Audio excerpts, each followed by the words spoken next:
Salut, je m'appelle Léa Clermont-Dion, je suis directrice de la campagne On s'écoute. À l'aide de notre kiosque On t'écoute, on est allé à la rencontre des étudiants aux 4 coins du Québec pour qu'ils prennent parole sur le consentement sexuel en milieu sportif. Je peux commencer?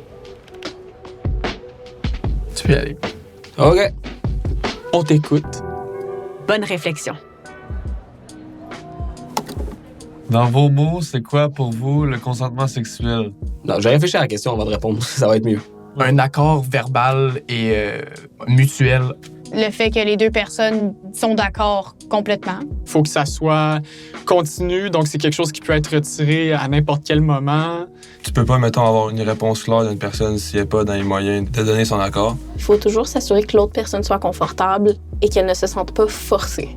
Le consentement sexuel est un accord clair et enthousiaste qu'une personne donne librement par elle-même à son ou sa partenaire au moment de participer à une activité sexuelle. Parce que sinon, puis c'est pas le fun pour personne au final. Avez-vous l'impression que les notions de consentement sont bien comprises par les gens? Non, vraiment pas. Apparemment, non.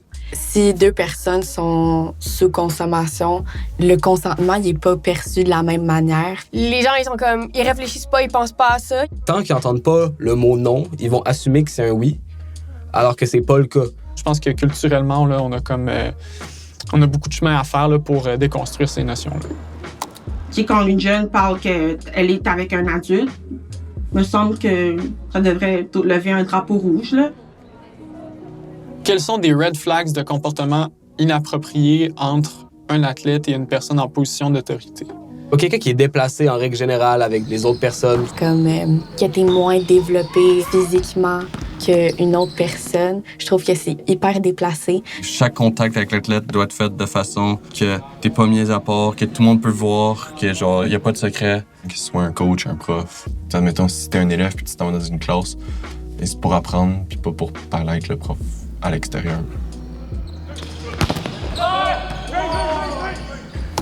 Pourquoi pensez-vous que les relations intimes entre coach et athlète posent des problèmes en termes de consentement? Quand tu coaches pas quelqu'un du monde de ton âge. Il y a forcément un écart d'âge qui est pas correct ou qui est pas éthique. Il y a plein de différentes manières de manipuler quelqu'un lorsque tu es en position d'autorité, surtout avec un athlète. Les coachs ont beaucoup de pouvoir sur leur athlète. C'est ça. Ils ont le pouvoir de si l'athlète joue ou pas. Tu peux pas te le mettre à dos. C'est ça, là, c'est l'autorité et du pouvoir qui devrait être utilisé tout le temps à bon escient.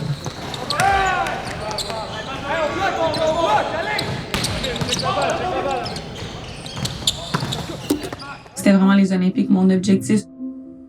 À la suite de l'agression, j'ai arrêté. Pourquoi pensez-vous que les violences sexuelles peuvent avoir un impact aussi profond sur les performances sportives et académiques d'une personne? De un, c'est traumatisant. Tu finis dégoûté de la personne, mais aussi de toi-même, de ton propre corps, à cause que ça va tout le temps te rappeler qu'est-ce qui s'est passé. Quelque chose aussi de stupide, de genre, je veux plus porter des cuissards, je veux plus porter des shorts en un gym parce que je me sens vu, je me sens agressé pas juste par des yeux, tout peut changer dans ton mental. Ça arrive que, justement, la personne va dire « OK », après avoir refusé là, plusieurs fois, ensuite, ils vont ressentir de la culpabilité par rapport à ce consentement-là, qui est finalement pas un consentement. C'est comme un petit bijou précieux, puis que tu le partages à des personnes à qui tu fais confiance. Mais là, c'est quelqu'un qui arrive, il te l'enlève des mains puis il le brise devant tes yeux. C'est que t'as été dévalorisé puis t'as été perçu à ce moment-là comme si t'étais inférieur à la personne qui t'a agressé. Les VAX peuvent avoir des répercussions sur plusieurs aspects de la vie d'une personne.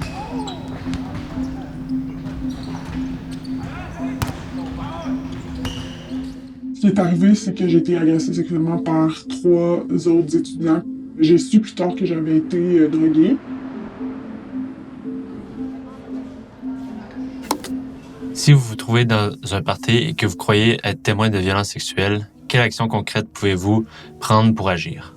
Le premier truc, je pense, c'est toujours de s'assurer que la victime n'est pas seule puis est prise en charge. Il y a plusieurs actions à faire. Moi, ma préférée, c'est faire comme si c'était une de mes amies proches. Mettre une présence un peu pour pas que la personne soit seule. Là. S'ils continue et je vais peut-être essayer d'attirer un petit peu plus l'attention. Je vais peut-être avoir l'air d'être folle, mais moi, genre, je suis comme non, genre, dégage. Ils veulent jamais que les autres soient au courant de qu'est-ce qui se passe parce que c'est sa réputation qui est en jeu. Surtout si c'est dans un party, les chances que ça soit avec du monde que tu connais, aller lui parler, juste s'assurer genre qu'il se rend compte de ce qu'il a fait, là, que c'est vraiment pas correct. Il existe différentes stratégies d'intervention qu'on peut adopter lorsqu'on est témoin ou qu'on soupçonne des VAX, comme la méthode des 3D.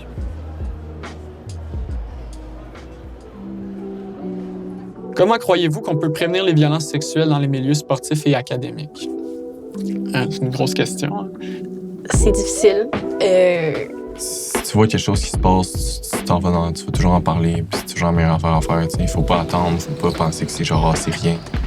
Au final, ce qui mène à l'agression, c'est une déshumanisation de la victime dans l'esprit de l'agresseur. Parce que tu ne ferais pas ça à toi-même. Réalisez vos erreurs. Allez parler à quelqu'un. C'est pas les victimes qui doivent aller parler à quelqu'un, c'est toi. Merci de participer à l'expérience.